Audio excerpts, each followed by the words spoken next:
대한민국 명품 K9 자주포가 진화의 순간을 눈앞에 두고 있습니다. K9을 괴물 자주포로 만들 신형 포탄 개발부터 수출 시장 접수, 심지어는 유럽 외방 몇 가지 세계 곳곳에서 평화를 위해 활약하고 있는데요. 그래서 준비했습니다. 오늘은 많은 분이 요청대로 K9 자주포의 최신 근황을 하나의 영상에 담았습니다.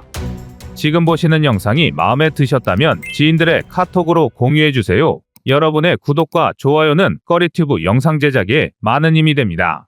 지난해부터 북한은 연이어 ICBM을 발사했고 올해 초에는 순항미사일 여러 발을 발사하기도 했습니다. 거기다 북한의 김정은은 아예 대놓고 대한민국은 제1의 적대국이자 주적이라며 기회가 온다면 대한민국을 초토화시키겠다는 도발을 하기도 했습니다. 북한이 촉발한 이러한 상황은 대한민국에게 있어서 안보 위협을 발생시키고 남북한의 군사적 긴장감을 고조시키고 있습니다. 그러나 이런 도발이 한두 번이 아니고 한 해 두 해 반복되는 것이 아니라 전체 국민의 정서로는 크게 신경 쓰지 않는 것도 사실입니다. 서해교전이나 연평도 포격처럼 실제 전투가 벌어진 적도 있지만 대부분 단기간에 소규모로 끝난 경우가 대부분이라 북한이 대대적인 기습 공격을 가하고 이로 인해 전면전이 발생할 것이라는 생각은 좀처럼 하기 어렵습니다. 하지만 작년 10월 하마스가 기습적으로 이스라엘을 공격하면서 한국도 긴장을 하지 않을 수가 없게 됐습니다. 전력으로는 비교가 되지 않는 하마스가 이스라엘의 방어망을 뚫고 공격해 들어와 순식간에 엄청난 피해를 발생시켰는데요.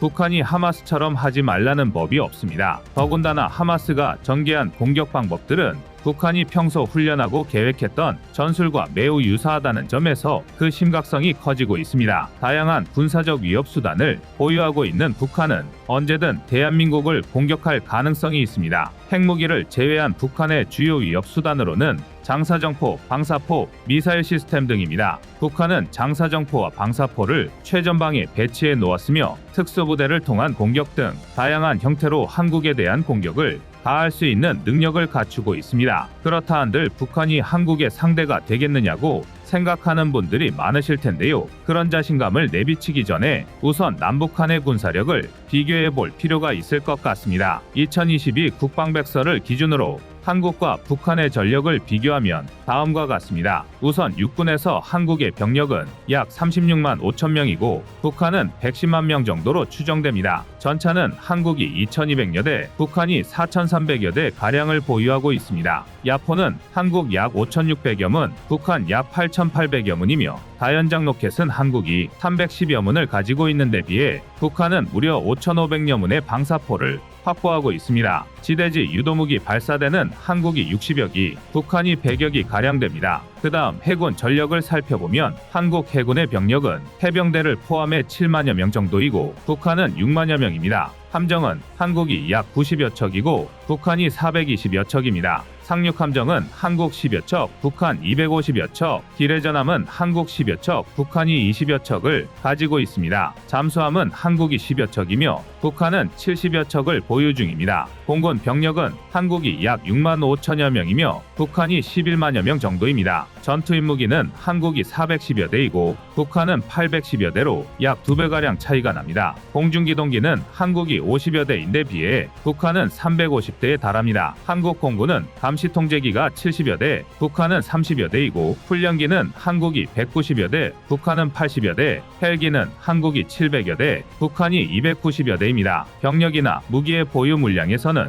북한이 한국을 앞서는 것처럼 보이지만 질적인 면, 특히 해군과 공군의 무기체계에서는 비교가 안 될 정도로 한국이 압도적으로 뛰어납니다. 하지만 질적으로 우수하다고 해서 북한의 물량을 우습게 볼 수는 없습니다. 대한민국의 병력은 지속적으로 감소하는 추세를 보이고 있습니다. 2022 국방백서에 따르면 한국의 병력은 약 50만여 명으로 이는 이전에 오랫동안 유지되던 65만 5천여 명에서 약 15만 5천 명 정도 감소한 숫자입니다. 병력 부족은 한국의 군사력을 위협하는 중요한 문제 중 하나입니다. 병력의 감소로 인해 군의 전투력과 대응 능력이 저하될 수 있으며 군의 임무 수행에 제약을 줄 수 있습니다. 여기에 하마스의 이스라엘 공격 방식은 북한과 군사적 대치를 벌이고 있는 대한민국의 방어 태세를 다시 한번 돌아보는 계기가 됐습니다. 이스라엘은 가자지구와의 접경 지역을 인공지능, 무인체계 등 첨단 군사과학 기술을 적용한 스마트 펜스로 방어하고 있었지만 하마스는 드론과 소규모의 무장 요원을 다양한 방법으로 침투시켜 이스라엘 방어망을 일시에 무력화시켰습니다. 이런 사례는 이스라엘의 스마트 펜스처럼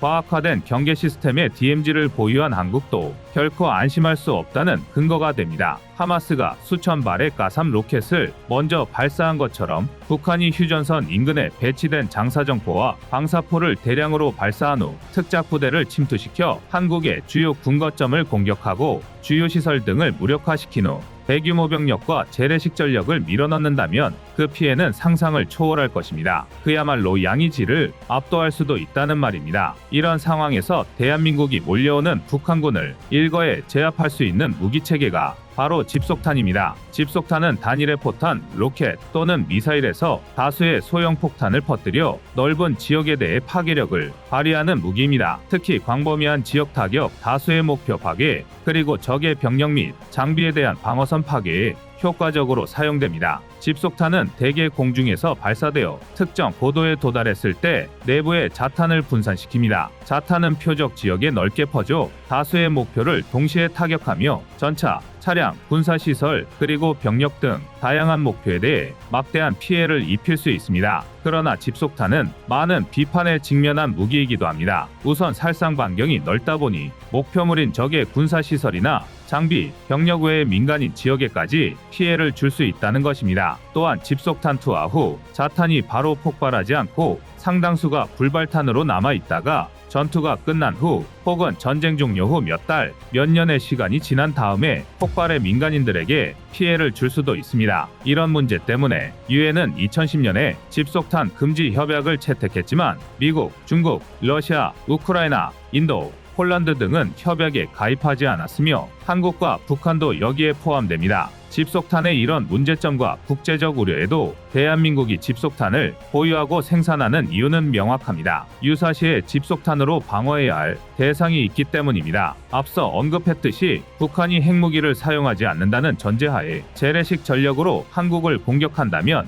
질적인 면에서는 우리에게 상대가 되지 않을 겁니다. 하지만 압도적인 병력이나 전차와 항공기 등 엄청난 물량의 군장비는 성가시더라도 하나하나 파괴해야 하고 이 와중에 크든 적든 아군의 피해도 발생할 수밖에 없습니다. 특히 장사정포와 방사포 등 북한 화포의 공격은 우리에게 심각한 위협이 될 수 있는데요. 이럴 때 북한의 대규모 물량을 쓸어버리는 데는 집속탄만한 것이 없습니다. 중국의 위협 역시 마찬가지입니다. 한반도에서 전쟁이 발발했을 때 중국이 북한의 국경을 통해 개입할 확률이 매우 높은데요. 중국이 우리 군과 관련해서 가장 경계하고 있는 무기체계 중에 하나가 바로 집속탄입니다. 한국전쟁 당시 통일을 눈앞에 둔 우리 군과 유엔군이 밀려난 이유는 중공군의 개입입니다. 바로 인해 전술인데요. 중국은 한국전쟁 당시 북한을 지원하기 위해 70만 명을 투입했던 것으로 알려졌습니다. 유엔군 병력이 총 33만 명이었다는 걸 생각하면 단일 국가에서 70만이라는 게 어느 정도 수준의 병력인지 짐작이 되실 겁니다. 당시 중공군은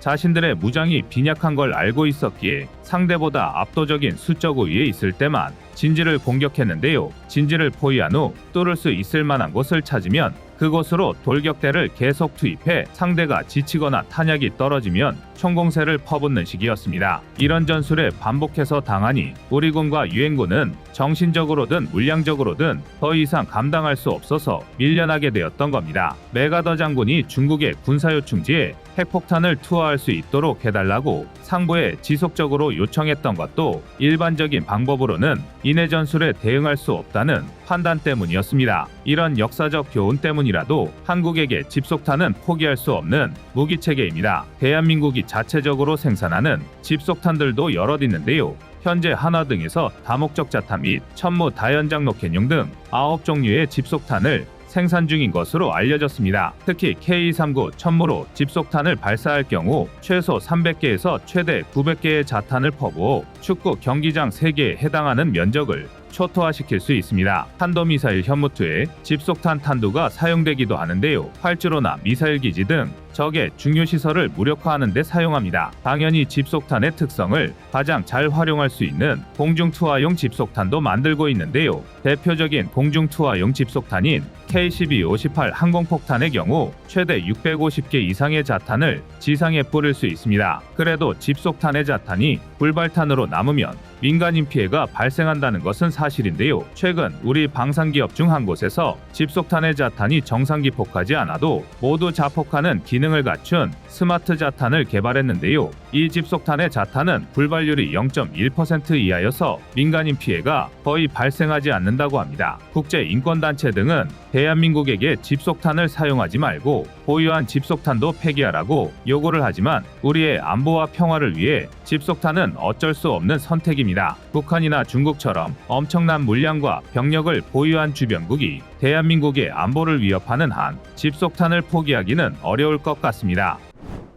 여러분의 구독과 좋아요가 꺼리튜브 운영에 많은 힘이 됩니다. 포방부라는 별칭까지 있는 우리 군이 보유하고 있는 세계 최고의 전력 중 하나는 박격포입니다. 박격포 자체는 물론이고 포탄도 엄청난 물량이 쌓여 있습니다. 우선 미국이 1000여 문 정도의 박격포를 가지고 있는 것으로 알려져 있는데요. 우리 군은 4.2인치 박격포만 1840문이고 포탄 재고는 250만여 발이나 비축 중입니다. 한국에 4.2인치 박격포가 도입된 것은 한국전쟁 때였습니다. 이후 1964년도부터 육군 보병연대의 화력 강화를 위해 전투지원중대 편제화기로 배치됐으며 1970년대 중반에는 미국의 M30을 국산화한 KM30을 생산해 운용해 왔습니다. 그리고 이 당시에 우리 군도 이미 자주박격포를 운용하고 있었습니다. K200의 차체에 박격포를 탑재한 K242 자주박격포를 기계화 부대의 화력 지원용으로 활용하면서 유사시 아군 기계화 부대의 진격을 저지하는 적 보병을 단시간에 무력화시키는 화력 투사 수단으로 활약해왔습니다. 이외에 KM30을 K200에 이원해 탑재해 자주박격포로 운용하기도 했습니다. 문제는 4.2인치 박격포가 점점 시대에 뒤떨어지는 부식 무기가 돼가고 있었다는 겁니다. 4.2인치 박격포는 무게가 300kg 이상인 반면 사거리는 81mm 박격포와 큰 차이가 없습니다. 50년대부터 운용한 노후 장비라 현대화된 박격포들에 비해서 성능에서 뒤떨어지기 시작했는데요. 사통 장비가 부실해 모두 인력으로 방열 및 조작을 할 수밖에 없어 발사까지 걸리는 시간이 적지 않게 소모됐습니다. 미군에서는 1991년부터 4.2인치 박격포를 대신해 120mm 박격포를 배치시켰고 나토 국가들은 아예 1950년대부터는 4.2인치 박격포를 도입하지 않고 120mm 박격포를 운용해왔습니다. 우리 군에서는 4.2인치 박격포를 40년이 넘도록 운용하면서 당연히 노후화를 피할 수 없었고 이로 인해 4.2인치 박격포의 대안을 찾아 나섰습니다. 하지만 포탄 재고가 250만여 발이나 남았다는 사실을 무시할 수 없었습니다. 이게 얼마나 많은 보유량이냐면 단순 계산으로 해마다 1만여 발을 훈련용으로 소진해도 250년이 걸린다는 얘기입니다. 그래서 나온 결론이 막대한 물량이 남아있는 기존 박격포와 포탄은 계속 비축하고 운용하되 적어도 기계화 부대용의 자주박격포만큼은 120mm 자주박격포로 교체를 한다는 것이었습니다. 그래서 한국형 120mm 자주박격포 개발에 나섰고 413억이라는 한정되어 있는 예산 속에서 뽑아낸 최선의 결과물이 120mm 자주박격포 비격입니다. 그런데 구식 무기체계를 새롭게 탈바꿈시킨 사례는 또 있습니다. 바로 K105A1 자주포 풍익입니다. 풍익은 하나에어로스페이스가 개발하여 육군 및 해병대의 주력 자주포로 운용되고 있는 차륜형 자주포로 2010년부터 개발이 시작되어 2017년 6월 28일 전투용 적합 판정을 받고 정식 제식 장비로 편제되었습니다. K105A1 풍익은 구형 105mm 견인포를 차량 장착형으로 개량한 모델인데요. 이 풍익의 개발 배경도 비격과 비슷합니다. 한국에는 미국으로부터 도입한 105mm 견인포가 무려 3,000여 문에 달했는데요. 70여 년이 넘게 우리 군에서 운용해왔습니다. 대한민국은 K9을 비롯한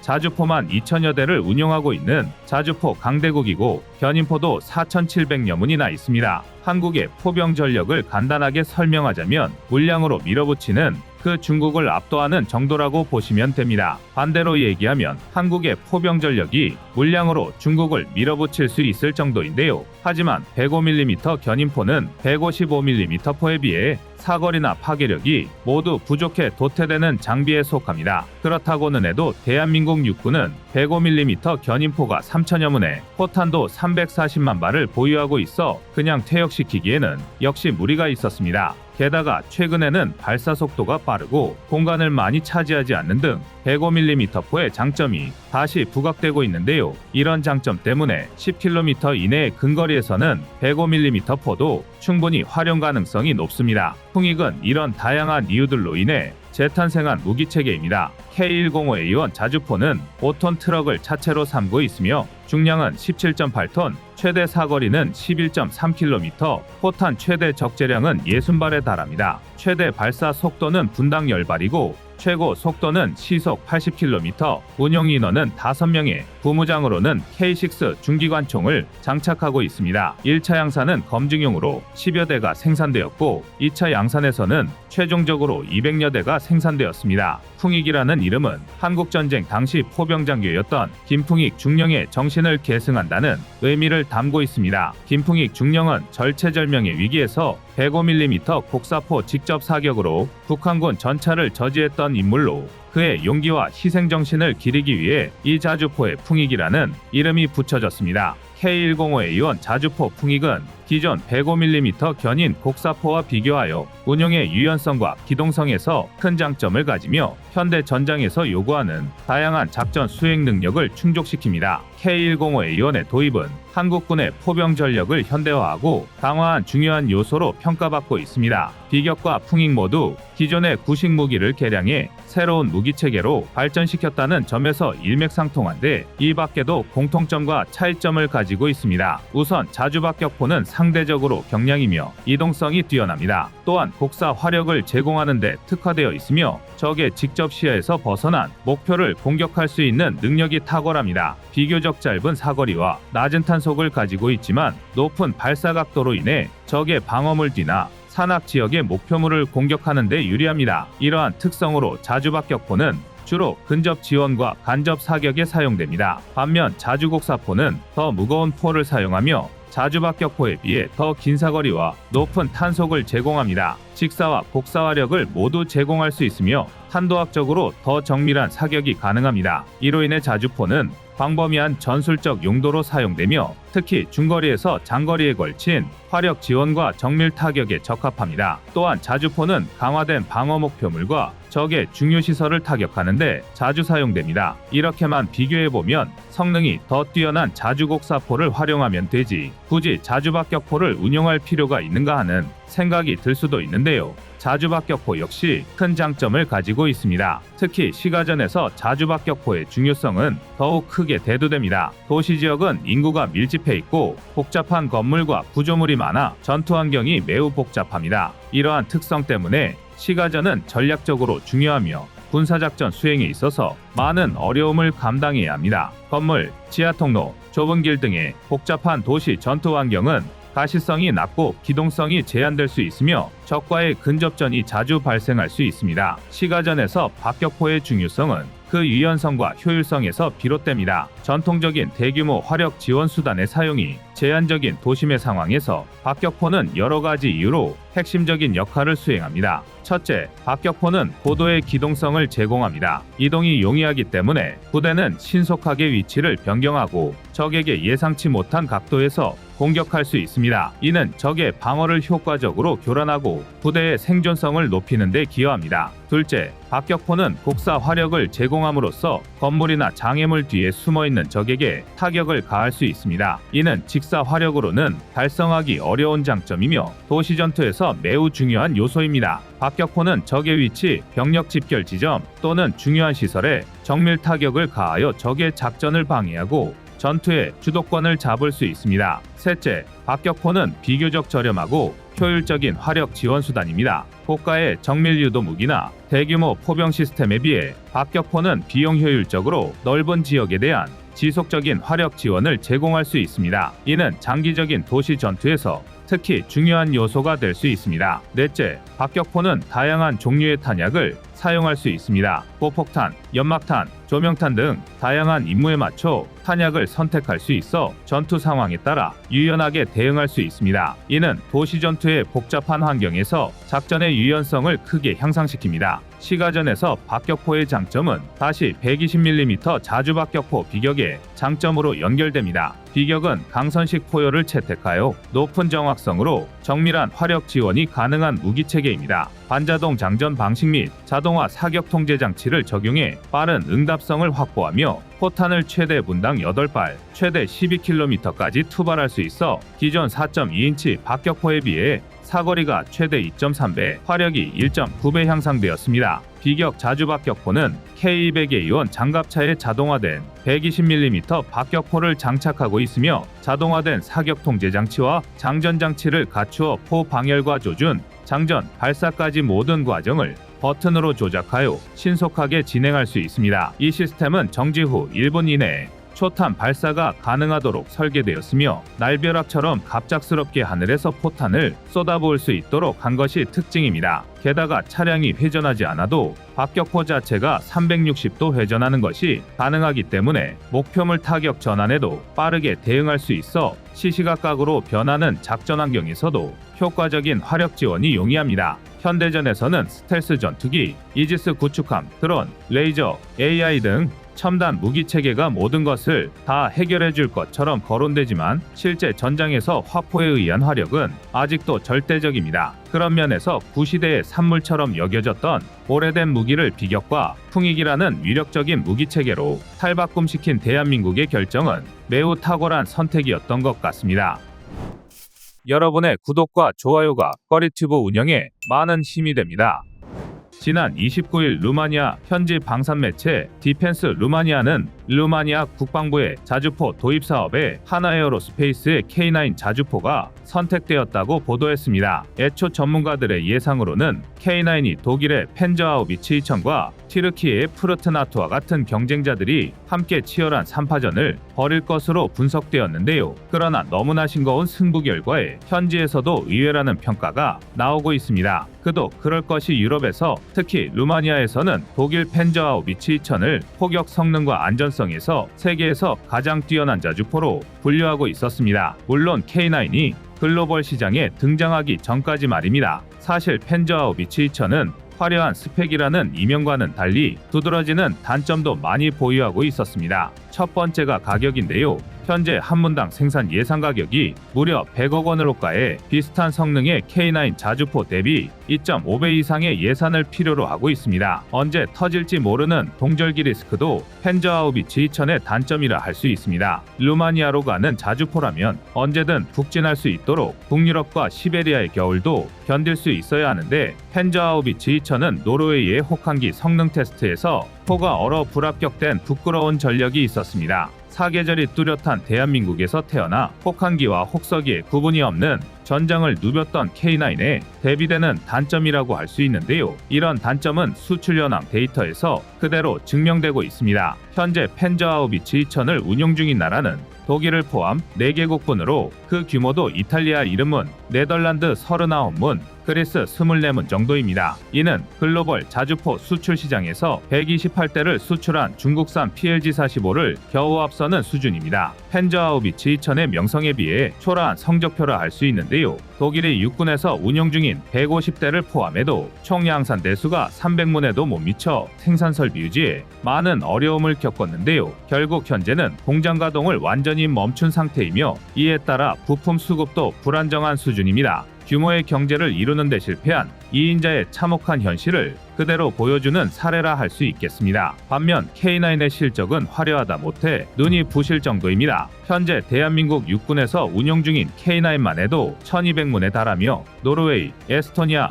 이집트, 인도, 폴란드 등의 납기된 수량과 미인도 수량, 미계약 상태의 수량을 더하면 K9의 총생산 대수는 이미 3000대를 바라보고 있습니다. 스톡홀름 국제평화연구소에 따르면 지난 2000년부터 2017년까지 세계 자주포 수출 시장에서 K9 자주포의 점유율은 48%로 1위를 차지했는데 2018년 이후 계약 대수를 감안하면 이젠 거의 자주포 시장을 평정했을 뿐 아니라 세계 시장을 독점하고 있다고 해도 무방할 정도입니다. 그리고 흔히들 말하던 K9 대비 펜저하우비츠 2000의 장점인 성능 역시 그 실체가 없다는 점에서 많은 전문가의 의구심을 자아내고 있습니다. 보통 방산 무기 시장에서 전쟁보다 더 확실한 쇼케이스는 없다고 하는데요. 이미 K9은 여러 전장을 누비며 그 우수성을 뽐내왔습니다. 대표적으로 2019년 카슈미르 지방에서 벌어진 인도 파키스탄 국경 분쟁 사태를 들 수 있는데요. 압도적인 수적 우위에 중국산 자주포로 무장한 파키스탄군이 한국산 K9 자주포를 배치한 인도 부대에 전멸하다시피 했습니다. 여기에 펜저하우비츠 2000은 자체 중량 55톤으로 원거리 수송에 문제가 있으며 탄약 운전 성능도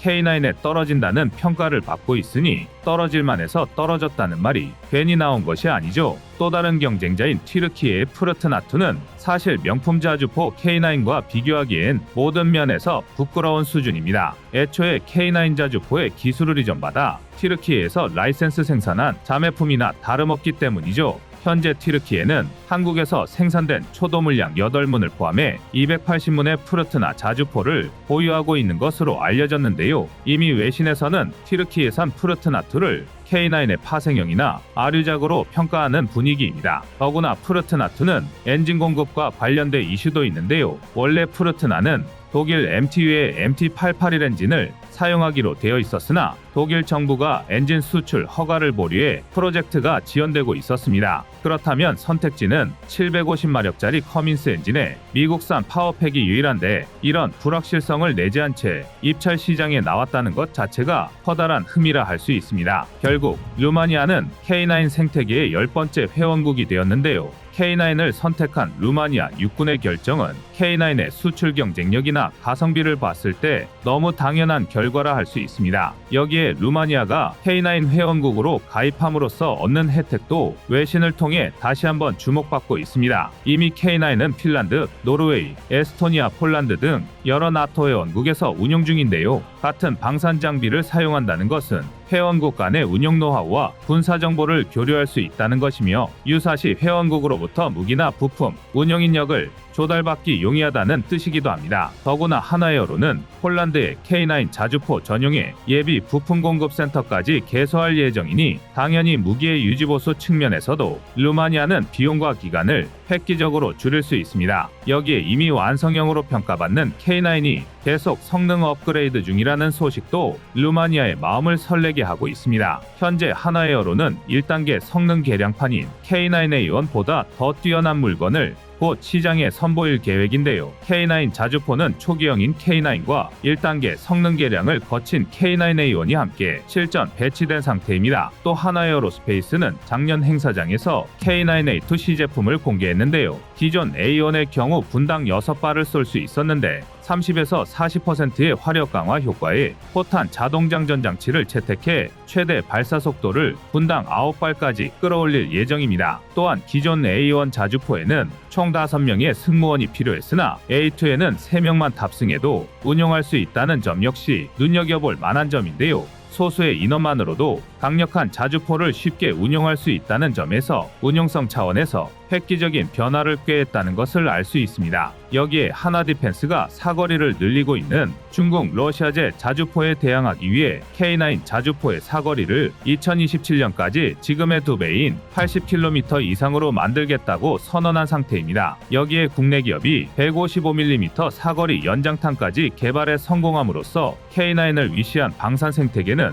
당분간 수출 대수와 생산 물량뿐 아니라 질적인 면에서도 타국을 압살할 것으로 전망되고 있습니다. 그런데 루마니아로부터의 승전보는 여기서 끝이 아닙니다. 루마니아는 수년 전부터 육군 전력 강화를 위해 향후 GDP 대비 3%까지 국방 예산을 증액하겠다는 의지를 표명했는데요. 만약 K9이 마중물의 역할만 충실히 해준다면 다른 방산 입찰에서도 한국이 낙점될 가능성이 비약적으로 높아집니다. 실례로 폴란드는 과거 K2와 K9, FA50에 이르는 초도 물량 납기 이후 레드백과 천무 등 다수의 한국 방산 무기를 검토하고 있거나 계약이 임박한 상태입니다. 전술했듯이 루마니아는 폴란드와 더불어 나토의 최전선 국가인데다 자국에서 운용하던 T-72 60대를 우크라이나에 공유한 상태로 심각한 전력 공백 상황인데 현재 보유한 전차나 장갑차, 보병전투장갑차 등도 교체가 필요할 정도로 노후화된 상태입니다. 더욱이 비슷한 지리적 여건을 가진 폴란드가 한국산 무기를 대거 도입한 것에도 루마니아는 큰 자극을 받고 있습니다. 또한 한국산 무기들은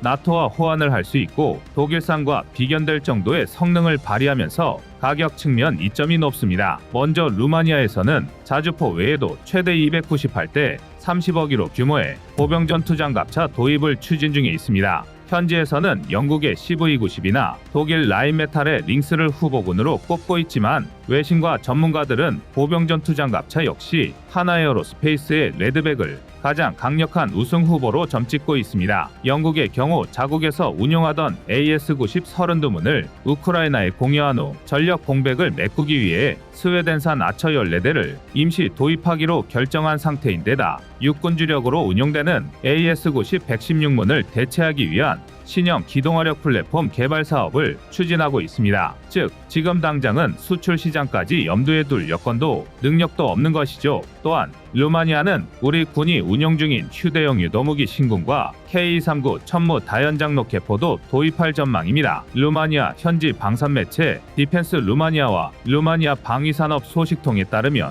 루마니아 국방부는 하나에어로의 무기 구매 목록에 천무 K239를 포함했다고 전했는데요. 현재 구매 대수는 미정이지만 이미 폴란드가 천무 288문을 구매한 전례가 있어 비슷한 규모가 될 것으로 예상하고 있습니다. 실전 경험은 각국의 무기 수입에 있어 가장 큰 고려사항으로 꼽히는데요. 현재 날개 돋친 듯 팔리고 있는 한국 방산 무기의 특징을 살펴보면 모두가 뛰어난 가성비에 이어 해외에서 인정받고 검증받은 무기라는 것입니다. 즉, 처음이 어렵지 나중엔 입소문이 퍼져 수출이 수출을 부르는 선순환이 이어진다는 것이죠. 현재 대한민국의 K9 자주포는 성능과 유지보수 능력은 물론 실전 경험에서까지 그 가치를 증명했고 루마니아 역시 러시아의 침략 야욕에 맞서기 위해 한국산 K9을 선택할 수밖에 없었습니다. 이미 세계 시장을 평정한 K9 자주포의 저력을 다시금 확인할 수 있었는데요. 이번 입찰 성공을 계기로 한국 방산이 루마니아의 무기 체계까지 석권하기를 바랍니다.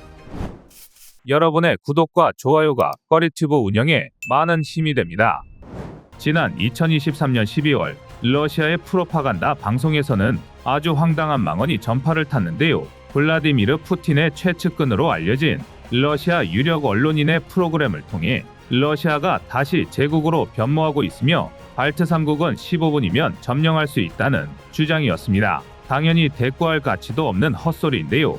아무리 지금 당장 전선이 고착 상태고 심지어 러시아가 전과를 올리기 시작했다 하더라도 전체 전황은 아무리 잘 쳐줘봐야 반반입니다. 이런 상황에서 설령 러시아가 벨라루스를 전쟁에 끌어들인다고 하더라도 전선을 늘리는 건 전략적 자세나 마찬가지입니다. 더욱이 발트 3국은 나토 소속 국가라 러시아의 군사적 행동이 있을 경우 나토 원장 3조인 집단방위가 발동되어 서방 사회 전체와 전쟁을 치러야 합니다. 최소한의 이성적 판단이 가능하다면 이게 얼마나 말도 안 되는 주장인지 감이 오실 텐데요. 다만 문제는 애초에 러시아가 이성적 판단이 가능한 나라였다면 우크라이나를 침략하는 일도 없었을 것이라는 겁니다. 특히 푸틴의 정적인 니발리가 암살되었고 2024년 3월 15일에서 17일 예정된 러시아 대선에서 모두의 예상처럼 이견 없이 푸틴이 승리하게 된다면 러시아의 행보는 종잡을 수 없게 될 것입니다. 실제로 발트 3국은 러시아 침략 시 발트 3국은 지도에서 지워질 것이라며 나토의 병력 증강을 매우 강력하게 요구하고 있는데요. 발트 3국의 상황에서는 러시아의 발언을 정신나간 헛소리쯤으로 간과할 수 없기 때문입니다. 바로 발트의 탓입니다. 발트에는 러시아 상트페테르부르크와 칼리닝그라드, 핀란드, 스웨덴, 독일, 폴란드, 발트 3국과 모두 접한 복잡한 바다입니다. 다만 유럽의 에너지 젖줄이나 마찬가지인 노르드 스트림이 해저를 지나고 칼리닝그라드의 발트 함대가 막강한 무력을 보유하고 있었기 때문에 미묘하지만 러시아 쪽으로 힘의 균형이 기울어져 있었는데요. 그러나 우크라이나 전쟁이 발발하면서 힘의 저울은 순식간에 나토로 기울어져 버렸습니다. 핀란드가 나토에 가입하고 스웨덴 역시 나토 가입을 목전에 두면서 졸지에 발트해가 나토의 호수로 바뀌어버린 것입니다. 원인 제공을 러시아가 했으니 억울하다고 할 수도 없는 노릇인데요. 하지만 누누이 말씀드렸듯이 지금 러시아는 정상이 아닙니다. 더군다나 러시아 입장에서 발트해는 군사, 경제 어느 쪽에서나 포기할 수 없는 바다입니다. 일례로 발트해는 러시아가 타국을 거치지 않고 서유럽에 진출할 수 있는 사실상 유일한 군사적 근로이기 때문에 존재 자체만으로도 나토에 대한 군사적 억제력을 유지할 수 있는데요. 경제적으로 봐도 발트해는 러시아의 몇 없는 부동항으로서 핵심 무역 경로 중 하나인데다 앞서 잠깐 언급했듯이 러시아의 주 수입원인 노르드 스트림이 지나는 통로입니다. 이를 통해 러시아는 유럽연합과의 무역 및 정치적 협상에서 유리한 위치를 확보할 수 있었습니다. 이런 발트해가 나토의 수중에 떨어지게 되었으니 러시아 입장에서는 미치고 팔짝 뛸 노릇인데요. 결국 러시아로서는 발트해에 진출할 수 있는 진입로를 넓히는 게 가장 확실한 방법인데 이 중 가장 만만한 게 발트 3국입니다. 발트 3국은 우크라이나와 마찬가지로 무려 70여 년간 소련의 영향력 아래 있었던 데다 군사력까지 빈약한데요. 에스토니아, 라트비아, 리투아니아 세 나라를 모두 합해도 상비군이 5만 명이 채 안 됩니다. 물론 특정 국가의 군사력 수준을 병력 숫자만으로 진단할 수는 없겠지만 당장 칼리닝그라드만 봐도 최소 9천에서 최대 20만 명의 병력이 주둔하고 있는 것으로 추정됩니다. 그런데 발트 3국은 지리적으로 칼리닝그라드, 벨라루스, 러시아에 포위된 형상입니다. 영토도 광활하고 벨라루스와 러시아 쪽 진입로만 막으면 그만이었던 우크라이나와는 상황이 완전히 다른데요. 실제로 에스토니아는 러시아 침략 시 나토가 개입하기까지 최소 180일 이상은 걸린다며 그러나 국토 면적을 고려했을 때 이 정도 시간이면 에스토니아가 완전히 파괴되고도 남을 시간이다라고 지적했습니다. 아닌 게 아니라 러시아는 우크라이나 침략 이후 단 100일 만에 12만 5천 제곱킬로미터를 점령하는 데 성공했는데요. 발트 3국의 총면적은 약 17만 5천 제곱킬로미터로 러시아가 우크라이나 전쟁 개전 초기 점령한 넓이보다 고작 5만 제곱킬로미터 넓습니다. 그런데 러시아는 발트 3국만 점령하면 월경지인 칼리닝그라드와 물리적 지상 통로를 연결할 수 있고 벨라루스까지 앞에 폴란드와 직접 마주할 수 있게 됩니다. 러시아로서는 이쯤이면 해볼 만한데 라는 생각이 들 만한데요. 러시아가 옛 소련 시절 동유럽 영토 회복에 물꼬를 트는 것입니다. 그렇다면 이 다음은 두고 볼 것도 없이 폴란드, 루마니아가 될 것입니다. 러시아의 서진입니다. 이에 발트 3국은 현재 각국에 천여 명씩 배치된 나토군을 국가별로 2만에서 2만 5천 명까지 확대할 것을 요구하고 있습니다. 뿐만 아니라 지난 1월 19일에는 발트 3국이 연합해 러시아와 벨라루스의 군사적 위협에 맞서기 위한 방어 구조물을 구축한다는 발트해 방어선 협약까지 체결했습니다. 상징적으로가 아니라 실제 물리적으로 발트 3국이 유럽의 마지노선이 되는 모양새인데요. 심지어 발트 3국은 유럽 국가답지 않게 발빠르게 움직이며 직접적인 중무장까지 돌입했습니다. 더 이상 나토의 무거운 엉덩이만 믿고 있기에는 시간이 부족하다는 걸 다른 누구보다 잘 알고 있기 때문인데요. 우크라이나 전쟁으로도 증명이 되었지만 동맹국이 얼마나 강력하든 결국 자국의 군사력이 뒷받침되지 않으면 전쟁의 주도권을 잡을 수 없습니다. 그리고 바로 이를 위해 발트 3국은 대한민국에 접촉하고 있습니다. 대표적으로 에스토니아는 국방비를 42%나 증액하는 한편 대한민국의 또다시 K9 자주포를 주목하고 있습니다. 2017년, 2019년 이미 두 차례에 걸쳐 K9 완제품을 도입 운용하면서 대한민국 무기체계에 걸출한 성능을 경험한 덕인데요. 에스토니아는 이미 K9 유저클럽의 일원일 뿐만 아니라 우크라이나 전쟁 발발 1년 후 K9 자주포 12문을 추가 구매하면서 2026년까지 총 36문의 K9을 보유할 예정입니다. 한편 라트비아는 대한민국의 K21 장갑차에 눈독을 들이고 있습니다. 이미 지난 12월부터 4조 원 규모 천여대 라트비아 신규 장갑차 도입 사업에서 대한민국 K21, 오스트리아, 스페인의 아스코드, 튀르키의 툴파가 3파전을 벌이고 있는데요. K21이 오랜 시간 대한민국에서 운용되며 현장 운용 이력을 쌓은 데 반해 경쟁 기종들은 모두 시제 장비이기 때문에 전문가들은 K21의 승리를 점치고 있습니다. 게다가 대한민국 장갑차답게 40mm 주포를 탑재하고 현군과 청검을 모두 운용할 수 있는 K21의 화력도 한몫하는데요. 라트비아는 전차가 없기 때문에 선택지 중 가장 고화력인 K21에 마음이 기울 수밖에 없습니다. 끝으로 리투아니아는 개 중에 가장 강력한 군대를 보유하고 있는데요. 이에 한 개 기계화 보병대대를 전차대대로 전환하면서 총 54대의 전차를 도입할 계획입니다. 그리고 바로 여기에 대한민국의 K2 흑표가 참가하여 평가받고 있는데요. 가까운 노르웨이가 독일의 레오파르트2를 선택했다가 아직도 제대로 된 납품 계획조차 받지 못하고 있기 때문에 전문가들은 궁지에 몰린 리투아니아가 대한민국과 K2 흑표를 선택할 가능성이 높다고 점치고 있습니다. 아닌 게 아니라 2023년 10월 국내 방사청장과 리투아니아 국방차관이 직접 만나 방산 협력을 논의하기도 했는데요. 이웃인 에스토니아, 라트비아보다는 도입 규모가 크다 보니 시간이 좀 더 걸리고 있지만 본격적인 사업 시작 시 K2 흑표가 핵심 후보로 부상하리라 판단됩니다. 이처럼 대한민국 무기체계는 유럽의 위기 속에서 의도치 않은 대박 신화를 써내려가고 있는데요. 마냥 기뻐할 수만은 없는 일입니다. 무엇보다 무기가 가장 가치 있을 때는 사용되지 않을 때입니다. 다만 현실이 이를 허락하지 않을 뿐인데요. 부디 대한민국의 방위무기가 유럽의 평화를 지킬 수 있는 방벽이 되길 바랍니다. 여러분의 생각은 어떠신가요? 이상 꺼리튜브였습니다.